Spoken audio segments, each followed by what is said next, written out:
This week in Flying Through Time, after the hectic development period of World War II and the ensuing rush into jet engine development, a successive series of fighter aircraft emerged that made their mark in aviation history. These planes epitomized the shape of the supersonic jet fighter. They were the Century Fighters.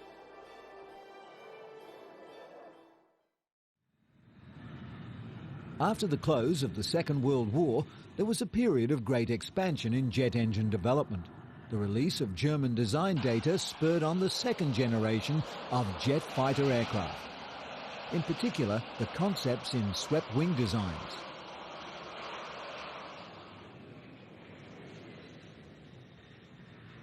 Previously, jet aircraft designs had maintained the straight wing concepts of their propeller-driven forebears. These had also brought with them the speed and maneuverability limitations associated with wings designed for slower existing speeds. World affairs at the time were also turning frosty between the Soviet and American governments. The worsening dialogue between the nations saw the world marching towards the Cold War period.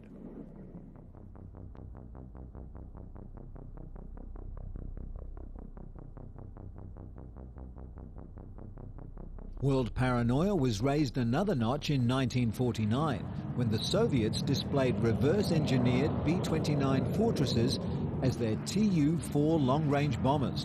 And having previously tested their own nuclear weapons, American defense analysts were forced to rethink their Air Force requirements.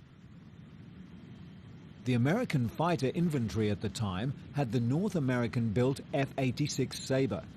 This was a very technically advanced fighter for its day. The 35-degree swept wing, exceptional view and hydraulic control surfaces made this a favorite of many fighter pilots. To counter the threat of the Soviet long-range bombers, the F-86s were designed as interception fighters and armed with a cluster of 6 half-inch machine guns in the nose of the plane and a rack of unguided rockets mounted under the fuselage.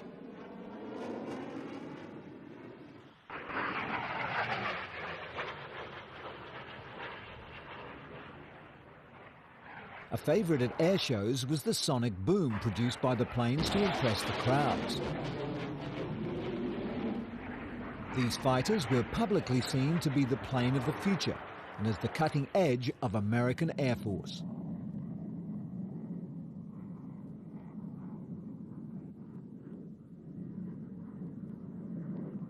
The middle of 1950 saw a new battleground in the skies above Korea.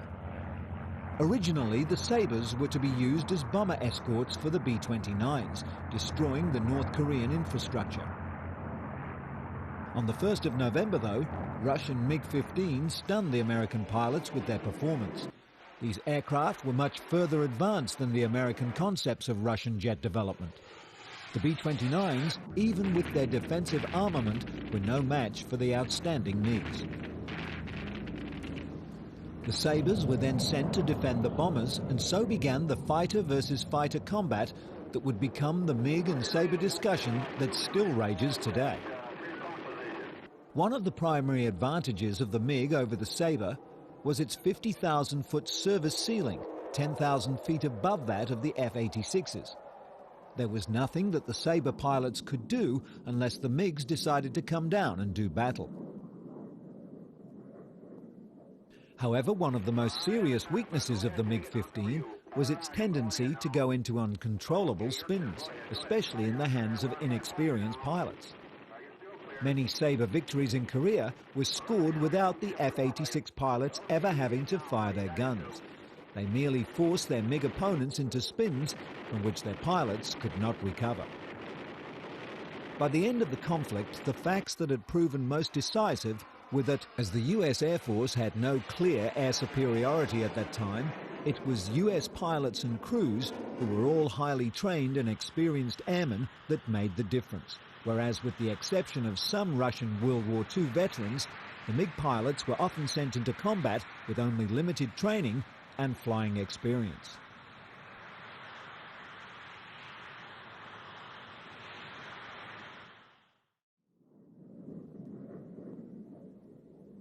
The F-86 models were phased out of the Air Force inventory within a year after the Korean War.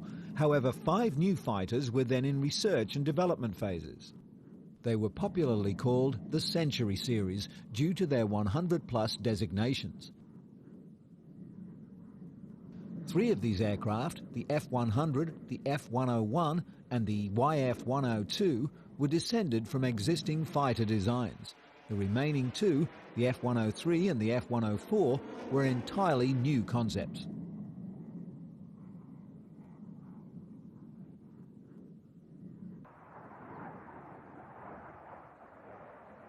The Air Force considered the F-100 Sabre, later called the Super Sabre, to be an improvement of the latest F-86 design and ordered it for immediate production.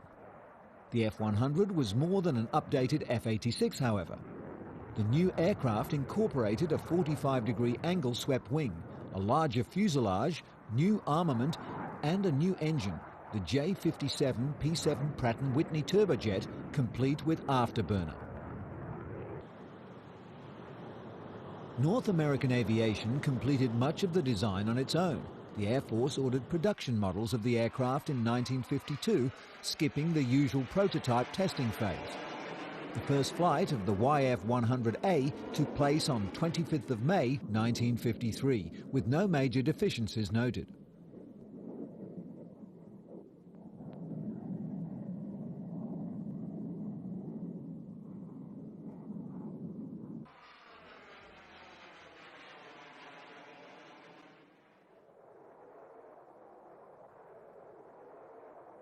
By mid-year, however, 3 problems became apparent: low speed handling characteristics, poor visibility over the nose during takeoff and landing, and inadequate static and dynamic stability. 2 of the problems were quickly rectified, but the issue of low speed handling, particularly on landings and takeoff, was to dog the Super Sabre throughout its life. The F-100 went on to become a specialist ground attack fighter bomber, and was used in extensive deployment during the Vietnam conflict and the Rolling Thunder program.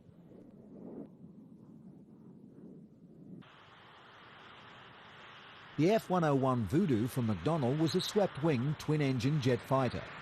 Like the F-100, the F-101 also used the J-57 engines, 4 20mm T-160 cannon, and built-in air refueling equipment. The new aircraft, planned to replace the F-84, made its first flight in the fall of 1954 and entered service in 1957. In addition to its role as bomber escort, the aircraft had strategic striking and air-to-air combat capabilities. The Air Force also adapted the aircraft for reconnaissance missions.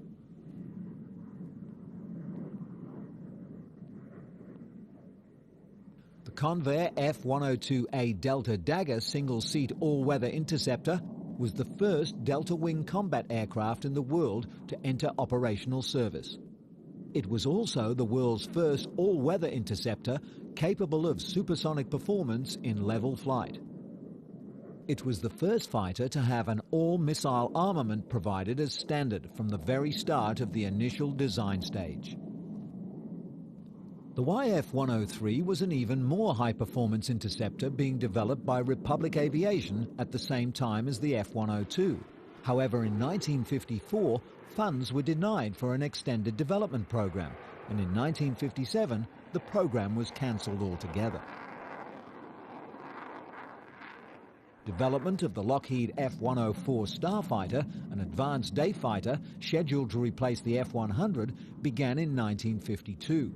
But didn't make significant progress until mid-1954. This aircraft, called a minimum concept weapon, was meant to perform air superiority missions at lower expense than its more complex contemporaries.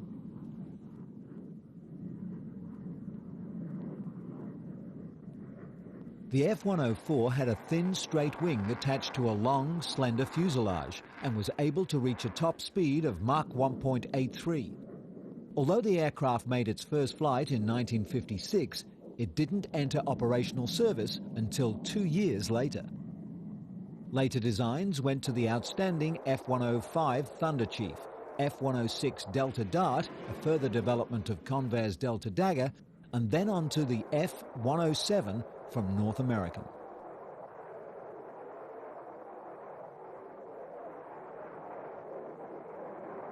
All of the aircraft in the series had their initial problems. Most were dealt with in further development, but some became part and parcel of the job description of jet fighter pilot. With the speeds now being achieved by the planes, the concept of landing became somewhat of an exercise in controlled chaos. One F-100 fighter pilot with over 2,000 hours experience in the type described landing his Hun as nothing more than a controlled crash. The landing difficulties, which were experienced by the pilots, also extended to having a very long roll session if the deceleration chute failed on the tarmac.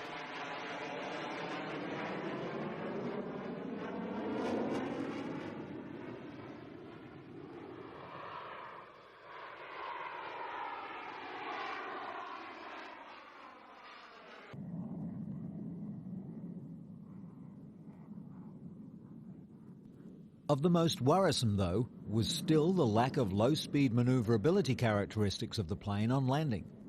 Here, the pilot has seen he's undershooting his landing point and attempts to pull his plane up. In opening the throttle too quickly, he's induced compressor stall and the plane has sunk below a controllable speed. The resulting overcorrections have only compounded the problem, and the final result was catastrophic. At times, this problem became common enough for it to be given the term sabre dance.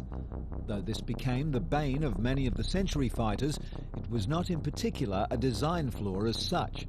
It was only that the airframes were designed with one purpose, and that was to go fast. The design requirements for supersonic speeds are not at all forgiving at slow speeds. As a result, no landing was ever to be taken for granted in a Century fighter.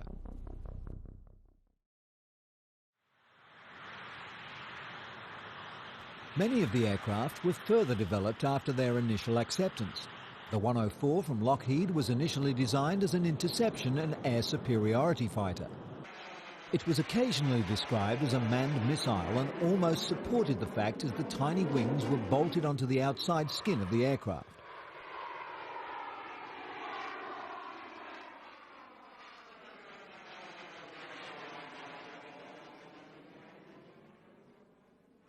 The Starfighter was also one of the very unforgiving styles of Century fighter. The German Luftwaffe lost over 200 planes in accidents, though little blame was apportioned to the plane itself. For a significant period, the 104 itself was widely regarded as the hottest plane in the air.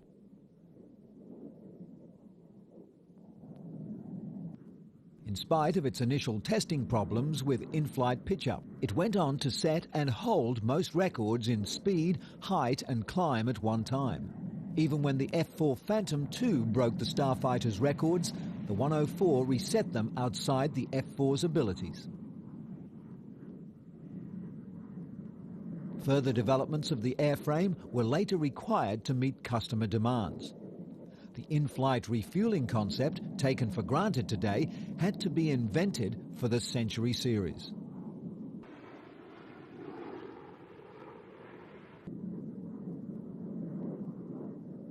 Significant retrofitting, though, was required for the 104 to be able to successfully deliver the unguided Genie nuclear rocket. With the plane's fuselage fully occupied with its engine, some concerns of how to provide separation before firing led to an elaborate trapeze concept for launching the weapon. Testing showed the 104 easily coped with all the new requirements, though it still failed to generate any large US orders. The Genie missile was powered by a Thiokol Tu-389 rocket motor and was unguided, relying on its 1.5 kiloton nuclear warhead to ensure a kill. Launch weight was 822 pounds and maximum velocity was Mach 3.3. Snap-out fins gave the missile stability during flight. Range was about 8 miles and flight time to target was about 12 seconds.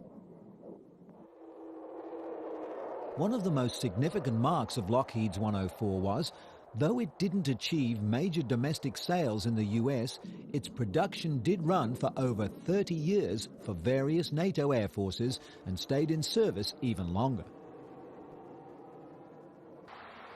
On June 11, 1954, the US Air Force authorized to contract North American's next fighter project, the F-100B fighter bomber. On July 8, the Air Force notified North American that the designation for the project had been officially changed to F-107A. Since this aircraft was so vastly different from the original F-100A, it deserved a completely new fighter designation.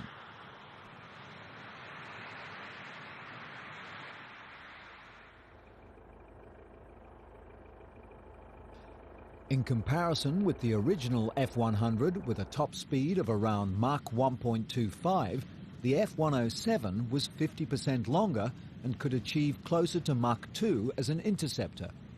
Also, moving the engine intake from the nose to the top of the fuselage just behind the cockpit allowed for conformal storage inside the fuselage of various nuclear weapons. The first F-107A took off on its maiden flight on September 10, 1956 at Edwards Air Force Base, with North American's test pilot Bob Baker at the controls. It went supersonic on its first flight, although there was some minor damage upon landing when the drag chute malfunctioned and the aircraft overran the end of the concrete runway and ended up in a ditch. The aircraft was quickly repaired and flew again 3 days later. The F-107A found itself in direct competition with the Republic F-105 Thunderchief for production orders. In March 1957, the US Air Force decided to go with the F-105, and the F-107 was relegated to aerodynamic testing duties. The North American F-107 is widely regarded today as one of the best planes never to go into service.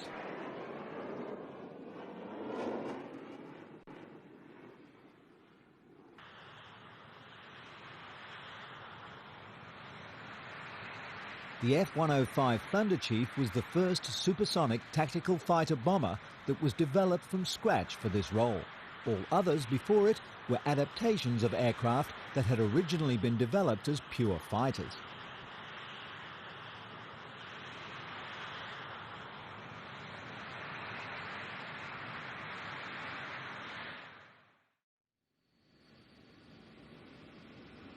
The Thunderchief has the distinction of being the largest single-seat, single-engine fighter ever built.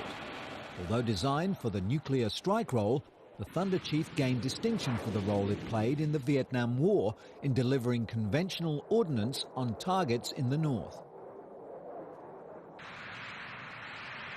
The first YF-105A rolled out of the factory in the autumn of 1955.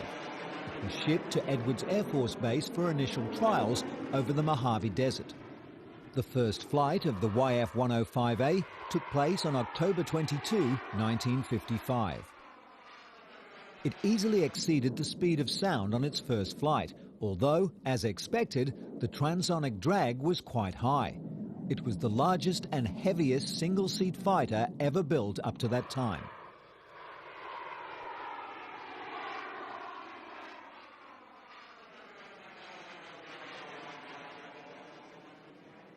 On January 30, 1957, the YF-105B, equipped with the new Pratt & Whitney J75 turbojet engine, took off on its first flight. The maximum speed reached during tests was Mach 2.15, which was remarkable considering the weight of the plane.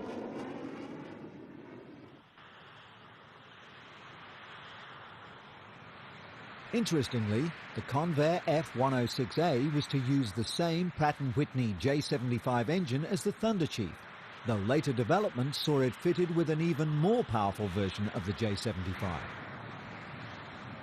In mid-1957, the F-106A was given the popular name Delta Dart and went on to be regarded by many as being the finest all-weather interceptor ever built. It served on active duty with the US Air Force for almost 28 years, much longer than most of its contemporaries.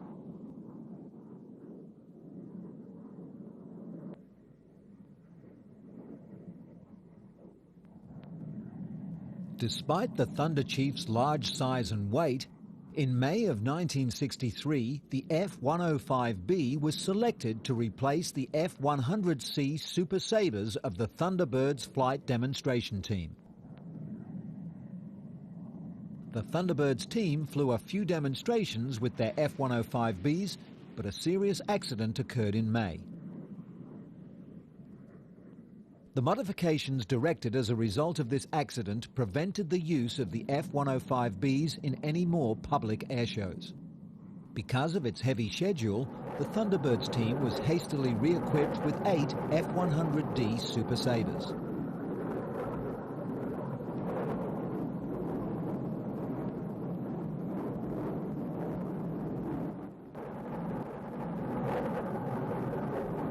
Here, the Thunderbirds are putting their Huns through one of the display sequences they've become so well known for.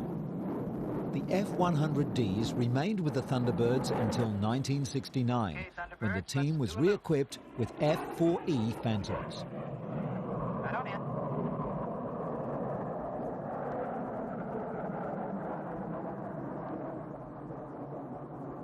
Topping the loop now, ease it off. Let it float a little. All right, back in with the pull.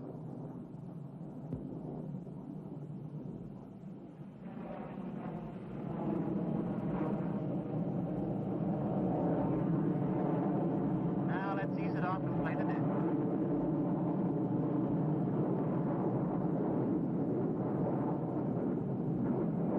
Smoke off now.